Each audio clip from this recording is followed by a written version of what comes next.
Okay, so this is a brief video walking through the Unix commands and VS Code for Financial Computing 2 Homework 1. If you're not too familiar with Unix or Linux yet, hopefully this will be of some help. I have launched my Ubuntu terminal, and here's my prompt. Now, the first thing that you always want to make sure of when you start an Ubuntu session, or when you return to an Ubuntu terminal from having left it, in some maybe undefined state at some point, you can use the cd command, the change directory command, to return to your home directory, so that you're always starting out from your so-called home directory, and the pwd command, print working directory, will confirm for you that you are now in your home directory. The ls command will list the files and directories found there, and currently I only have my FC2 directory. I'm going to cd into FC2, and in here I have prog1 from the first little example program, the Hello World program that we created before. I'm going to make a new directory called HW1 for my Homework 1 work. And if I do another ls, I should see that I now have HW1 in there. I can change directory into HW1 and use ls to confirm that this directory is empty. All right, so I'm in the HW1 directory. The directory is currently empty. Now, I have already downloaded and unzipped the span file that we need for Homework 1 Part 1. In a Unix environment or Linux environment, all of the disks that are available to your machine are mounted together. Mounted is, sort of vaguely like linking or whatever, into a single directory hierarchy. So in a Unix or Linux system, we don't directly have a C drive, a D drive, an A drive if you have an ancient floppy disk, and so on. But my Windows C drive is accessible to me under the directory name /mnt/c. So all of my Windows C drive stuff is available in that directory. And I can use the copy command to get a file from my Windows file system. So I'm going to say copy from /mount/c. Now from that point on, everything is as though it's in ordinary Windows 10. And I'll say users J. Ostland. Now, you only have to type the first character or two or three of a directory name, and you can press the tab to do file name or directory name completion. Obviously, you're going to need to replace J. Ostland with your account name. The download that I did was into my downloads directory, so I'm going to press capital D-O-W and then press tab to fill out the download. And the name of the file is cme.something. I'll go ahead and press tab.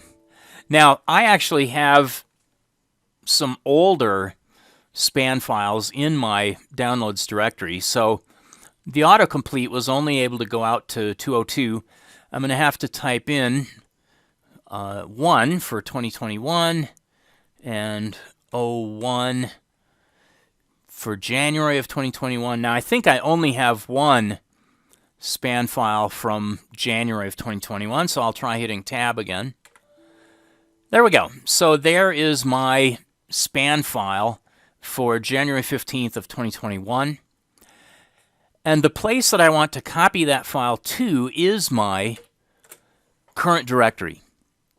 So I can specify dot as the place that I want to copy that file to. When I hit the enter key, it's almost instant. Okay, so the copy is finished, and now if I type ls, I see that that file is there. I can use more to display any text file. All right, so I said more and type CME and hit the tab. And when I hit the enter key, there it is, the familiar format that we saw when we were learning Python. And this goes on and on and on, and you can see that I've gone through about 5 pages, but more is telling me that I have still not even seen 1% of the entire file yet. Each time I tap spacebar, I'll get another page worth of stuff. Eventually, I'm going to get sick of looking at this, and I can either press little q to quit from more. So let me use little q. I'll just press little q. There we go. And so now I'm back to my prompt. Let me use up arrow to recall that more command and execute it again with enter. All right, and if you forget that you can use little q to quit from more, you can also press Control C, which will kill the more program. Okay, so those are 2 ways of getting out of more. Well, now that I've got my span file in here, I would like to run Visual Studio Code to create a program to read this file and create a new file. And the way I do that is to say code and a space, and then the directory in which I want to create my program. Now in this case, I'm actually in the HW1 directory, so I can say code space dot. Okay, don't forget that dot. If you just say code and hit enter with no directory name, then code will just start running and not necessarily be associated with the directory that you want. So I'm going to say code space dot, and I have Visual Studio Code running now. And I can see that currently the only file that's in this directory is the span file, cme.2021.01.15, blah, blah. Let me create a new file. So I'm going to say File, New File. And for part 1, the name of this file is going to be hw1.1.cpp. So I'm going to say File, Save As. And instead of untitled 1, I'm going to say hw1.1.cpp.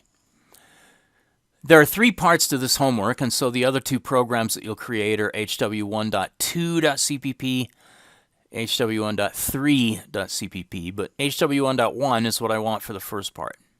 I'll click OK, and here we are. So now I'm being shown that I'm at line 1 of this newly created file, hw1.1.cpp. Now, I want to just create a quick little program just to confirm that my Visual Studio Code environment is working correctly. So let me just hammer in 1.1.cpp is my file. I'm going to put my authors in, and for me, that's just me. Actually, I'll use my Andrew ID. And let's see, include IOStream using namespace standard int main with no arguments, and cout, cout hello world, exclamation, new line, and I better not forget my semicolon at the end. I'm going to also add return 0. Even though for main, that's the default return value, I just want to be in the habit of specifying the return value that I want. Okay, so this is a quick little program just to make sure that Visual Studio is set up correctly. And now I'm going to go to my run directory, my run menu, pardon me, and run without debugging. Now notice that as a shortcut, you can press Control F5. All right, so let me click Run Without Debugging, and I'll choose the GDB environment and the first G++ choice. And chug, chug, chug. There we go. Here's all the JSON stuff that Visual Studio Code creates automatically, but I don't really care about that. Let me just look at my terminal to see that the program succeeded. And recall that in my terminal, I can re-execute the program directly by just saying /HW1.1. Okay, so there is my code. And now I have a little, a little shell of a main program here that I can now modify to put in here what I actually need for my homework 1 part 1. Alrighty, well, I hope that was somewhat helpful.